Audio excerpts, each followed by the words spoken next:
Welcome back. Today we're taking you to Wild Birds Unlimited in Yorba Linda, California.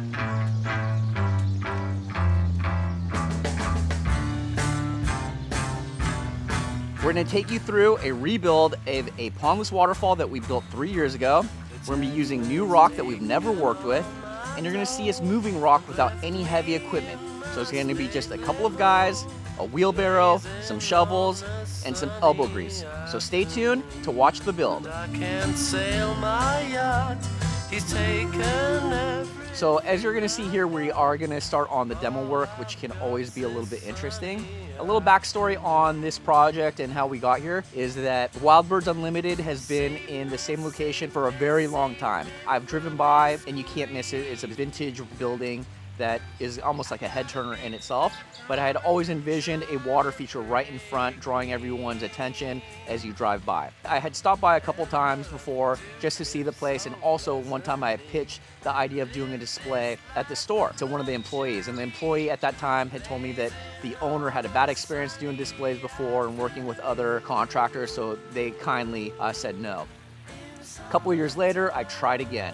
This time when I stopped by, I talked to an employee. She actually had mentioned Jeff and Amy had recently purchased the store from the previous owner and that they might be interested. So lo and behold, I met with Jeff and Amy had always dreamed of having a koi pond at her house. From that perspective, it actually ended up becoming a very easy, convincing to do a display at their location. Amy gave us a couple of spots of where she thought it would be good.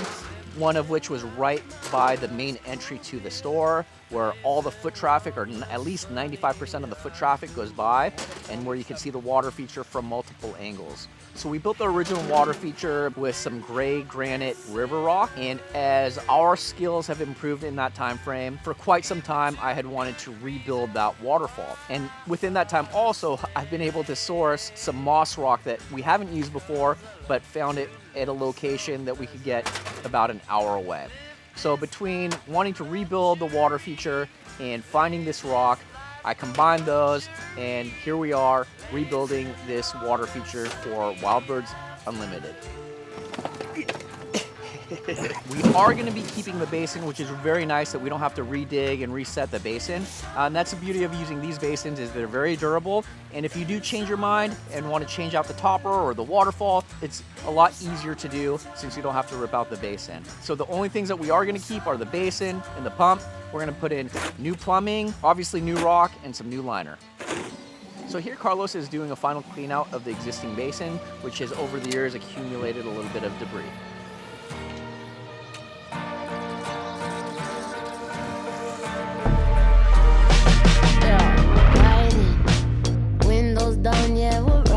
So the rock we're using on this project is going to be a weathered limestone moss rock.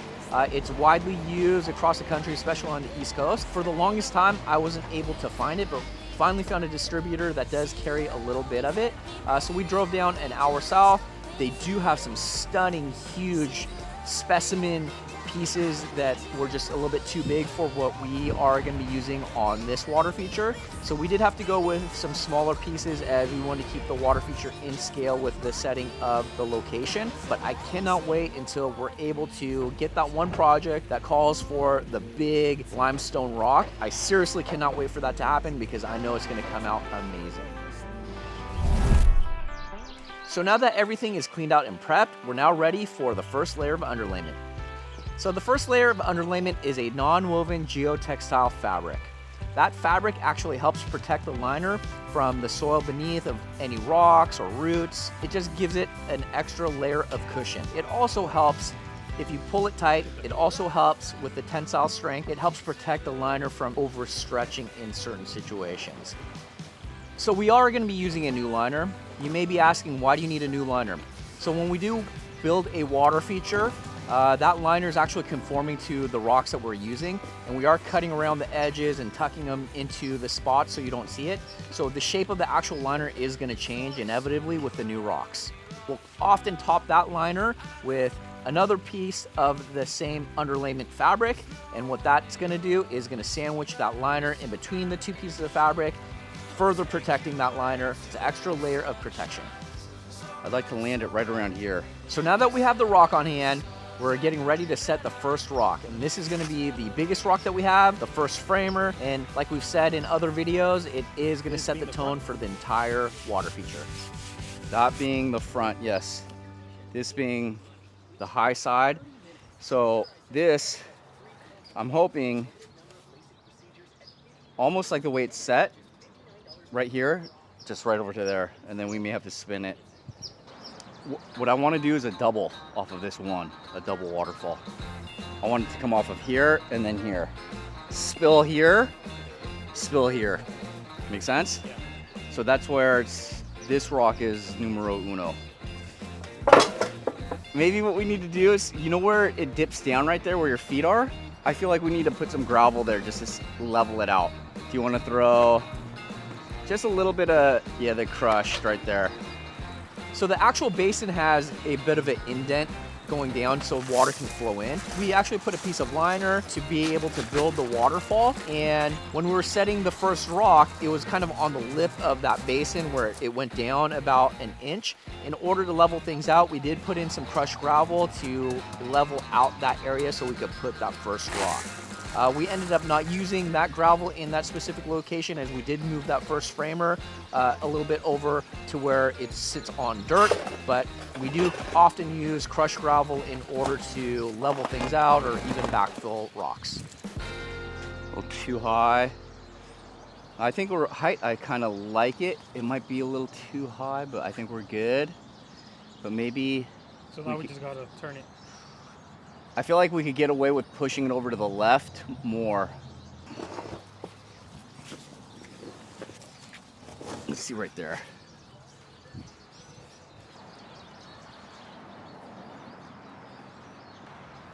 But do we want it this way?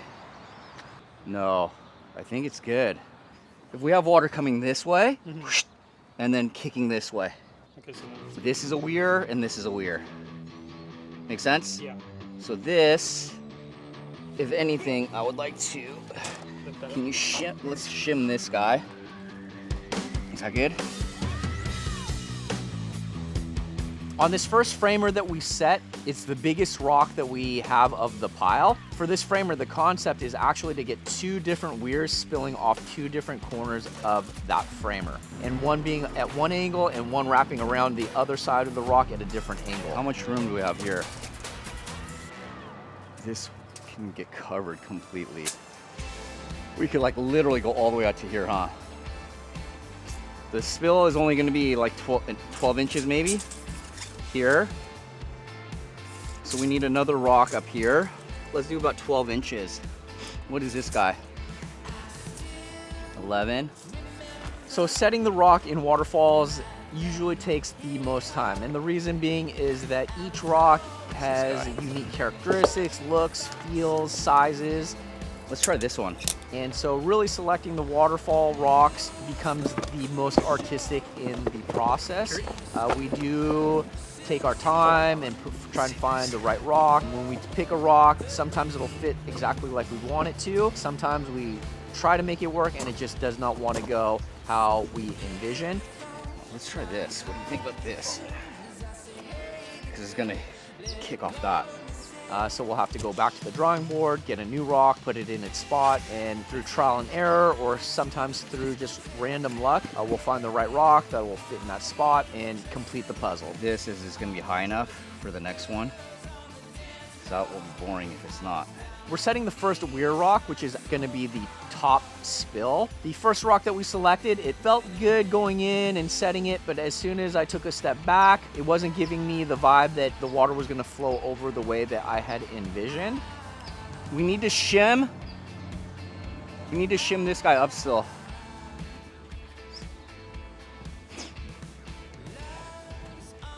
Maybe this doesn't have enough texture. It just is not feeling right. Water's gonna shoot and hit here, and we're gonna lose a bunch of it. It's too low right here.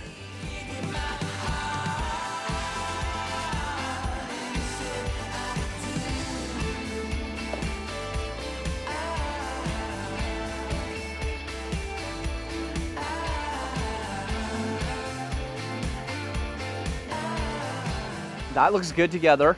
I just don't know about the weir, that's the problem. and I don't feel like that's bulky enough on the right. You know what I mean? For the right one, I was almost thinking something like that, and then something thicker at the bottom to kind of Balance it out. balance it. Okay, like maybe this guy. Yeah. But we need to find a better weir. Maybe this one's it. And then this has some flavor there. So we tried multiple weir rocks. None of them really felt like they were gonna work the way that I had hoped. So I went back to the first weir rock that originally felt okay, but I didn't think was gonna look that great with the water spilling over. All it took at the end was flipping that and using what we had at the bottom, moving it to the top, and bam, it worked out just right. Water spills, hits this, knocks off here, runs. Okay, I love it. What about this guy? This guy's fucking great. What I'm looking for is a weir to come right off of here. I mean, this works. All we need to do is find that weir.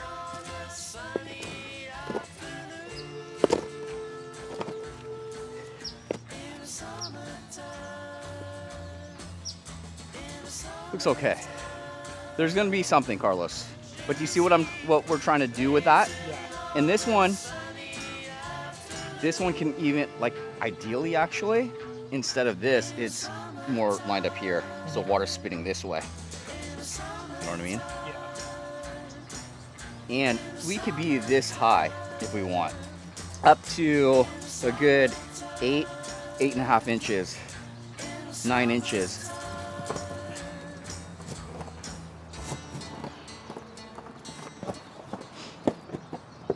Something like that.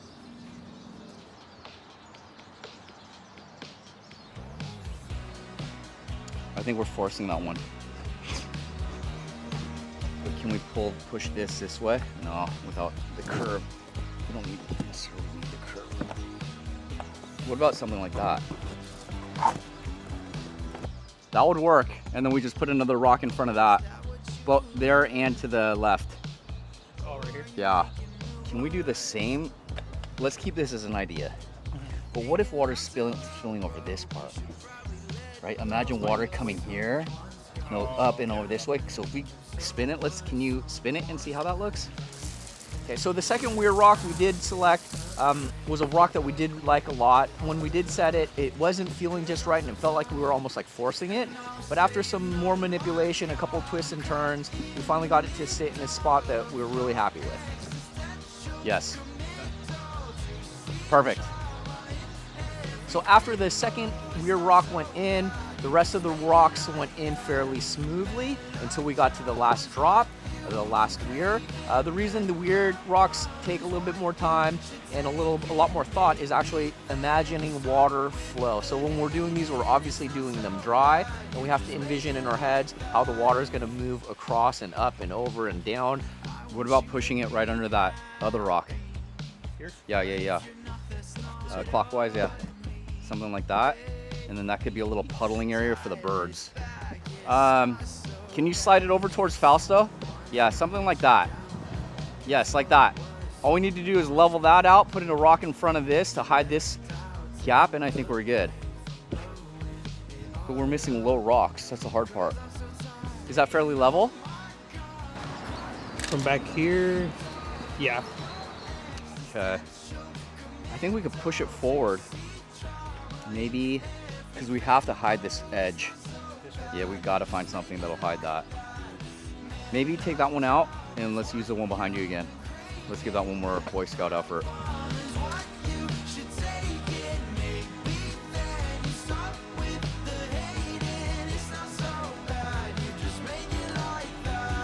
That'll give them that flat area for the birds to do their thing, right? Water is hitting, it's gonna splash off of this, so which I won't like. So, what I want is this bubble to just be hugging the top there, like that. But this one we want side to side, fairly level, so the water is kind of spilling all around these edges. But then we got to find a rock that will sit and cover this, and then water can go these two directions. I feel like we need something. We definitely need something that's higher than this, so about 6 or 7 inches. I would go like 8. This is 8. It tapers down though, huh? Down. You want to try that one?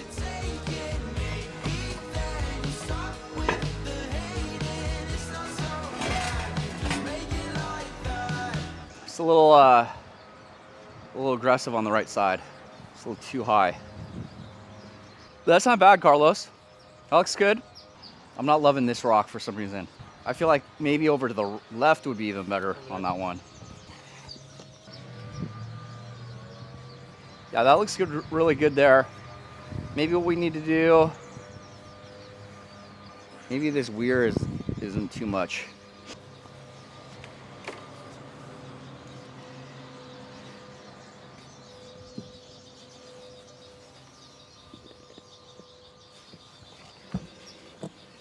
I think something like that works. We just gotta level it out.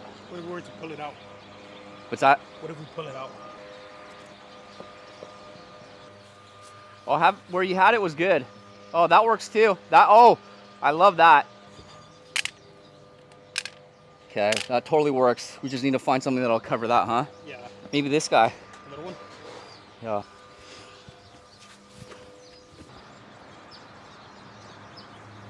That feels good. I feel like we can improve it though. I think it's too small, right? I feel like maybe this guy.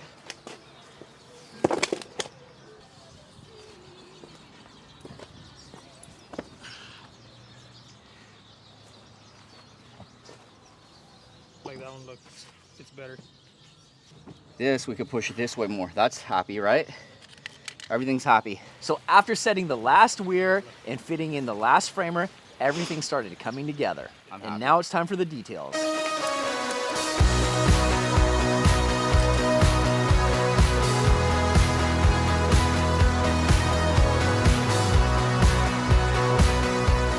So we're gonna start with foaming the rocks. So what we're gonna do is use waterfall foam to foam the cracks of the rocks. What that's gonna do is fill in any gaps so water is forced to go up and over the weir rather than go through the cracks and we lose some of that velocity. We are gonna be using the plants from the previous water feature. They're gonna consist of some dwarf umbrella plants as well as some society garlic. So we are gonna divide some of the plants, get them to a little bit smaller sizes so they'll fit in the cracks, and eventually they're gonna grow and fill in quite nicely.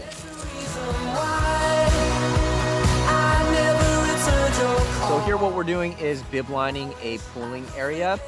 Bib lining is a process of sealing off like a pooling area with foam as well as either liner or fabric. We do use fabric in smaller pooling areas where the cuts get a little bit tighter and where the pooling area is not that large. In larger pooling areas, we usually defer to using rubber liner because water can't get through that. Basically what a bib line is it's sealing off that pooling area so while the water is forced to go up and over versus finding its way through cracks in between some rocks. So here Carlos is preparing the Upwell system that's going to start off the entire waterfall. What we do is we'll actually set the pipe and we will plumb in the pipe through a bulkhead or two depending on how much water flow is going to go through a system. In this situation it's actually one bulkhead with a pipe, and then we'll plumb it down into the bottom where the water will actually be forced down, collect, and work its way up through an aqua block. When we do these things, the most important part, or one of the most important parts, is to actually seal that top area off so the water is forced up and through and over the weir rather than finding its way below and losing that water flow that is meant to go up and over the waterfall.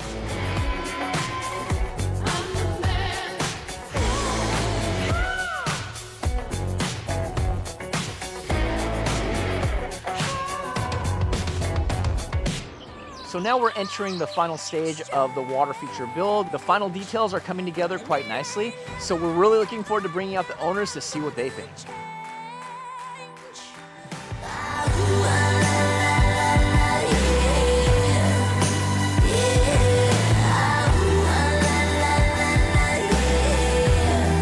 Oh my gosh! What do you guys think? It's great. beautiful. I like the height. Yeah, a lot more depth. So I was gonna say there's so many flat places for the birds to stand and drink, and what do you think about the rock change? This is so much more eye-catching. It pops, huh? Yeah, the lights too really pick it up. The lights pick it up, the More movement. plants, just the overall structure. It's laid out more here. It's just it's more dynamic. And can you go back into what you think how the birds are going to interact? Because we did try to make like that bottom rock where the water spills over as flat as we could, so it has a little bit more pooling. And then I don't know if you noticed, but at the top we did what we call like an artesian well, where upwells and then up and out versus just a black hole that the water would come out from. Right. So do you guys have any thoughts on how you think the birds are going to interact with this? So birds, they need less than 2 inches of water. So if they have a little bit of flat space, just like how you did, they won't be afraid to step out on there and then dip in the water. Hummingbirds like a bubbling effect. So that artesian waterfall, that bubbling effect, might even attract the hummingbirds to get in there and do their bath, because they like bubbling, and they also like a misty type of thing. But yeah, this is just beautiful. Yeah, I think it looks really good. I think there's plenty of places for the birds to perch here. You have it at each little level. There's some place for them to be close by, so they can hop in and out at will and be a little less intimidated.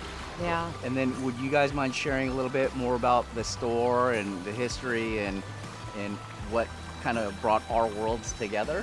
Oh goodness. Yeah, so we're Wild Birds Unlimited, and we do backyard bird feeding.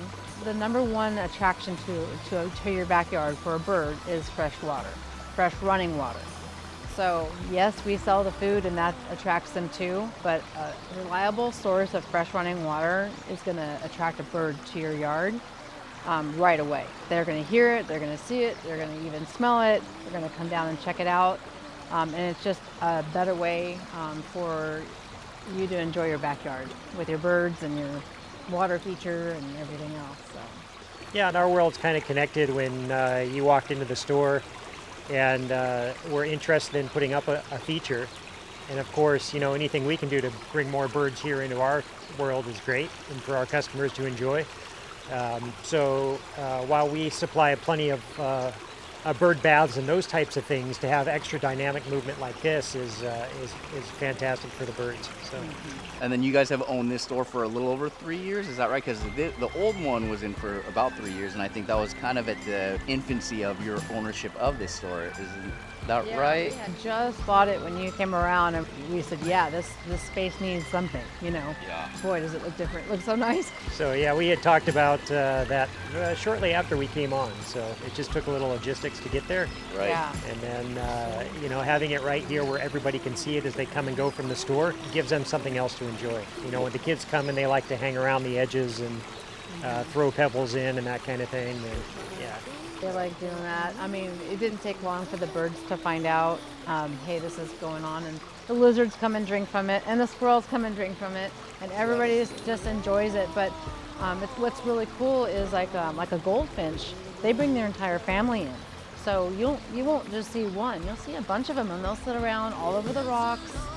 They used to sit on the fence, but now that you have so much more rock play there, they're going to be sitting around the rocks, and they let their elders eat first. They have respect in their family. Yeah, so they'll come in, and the younger ones will let the older ones drink first, and they all sit there and take their turns, and then they'll go to their bird feeders, and it's just a bird sanctuary for them. This is a big part of that. Yeah, and it's cool. So like we were over at Oak Canyon, is that what it's called? And we saw all your bird feeders there. So what you guys are doing for the community is pretty awesome, that you guys are just kind of spreading the love of the birds and nature. And it was just, for me to walk through there and show our friends, it was cool to be able to say, hey, we're kind of associated with you guys. So I have a lot of respect for what you guys are doing and admire everything that you guys are doing here, and what a special story that you have. And we appreciate that. We have a great relationship with Oak Canyon, doing events over there from time to time, and then having, of course, our bird feeding station there. That's such an amazing place that not a lot of people in Orange County know about, because it's so hidden back there. So, you know, to get people out and walking, you feel like you're in nature and you're not really in the city. Right. And it's just a quick park and a couple minute walk, and there you are right in the middle of the woods. And trails everywhere, and so many birds. Wild Birds Unlimited is a franchise, and we brought Brian, who's our director of nature education. He can spot any bird anywhere. Well, he came in, he completely geeked out because we brought him with us. Yeah. He's like, I've never seen this bird, I've never seen this bird. And we saw so many birds, and he was adding it to, we have an app called Merlin Bird ID that you can add. And he added so many birds to his life list, and That you hadn't seen yeah, before? that he hadn't seen before. Really? Yes. Wow. Yeah, so that was really How exciting. cool. Well, thank you guys so much for giving this space to be able to show off what we do. I hope you didn't think I was too crazy to say, hey, let's rip out the old one and put something in No. new. No, looks I'm so fantastic. happy about this. Well, awesome. That's what we're It's hoping beautiful. for. But thanks again, and yeah, just hopefully many more years to come of like whatever we're doing together and just trying to grow together. For sure. Thank Awesome. you. Thank you. Thanks, Dan. Appreciate it. So thanks for watching our rebuild of this Pondless waterfall. If you'd like to swing by Wild Birds Unlimited, it's in Yorba Linda. And if you have any questions or have anything that you want to see us cover in future videos, please comment below. And now we're going to leave you with some final beauty shots.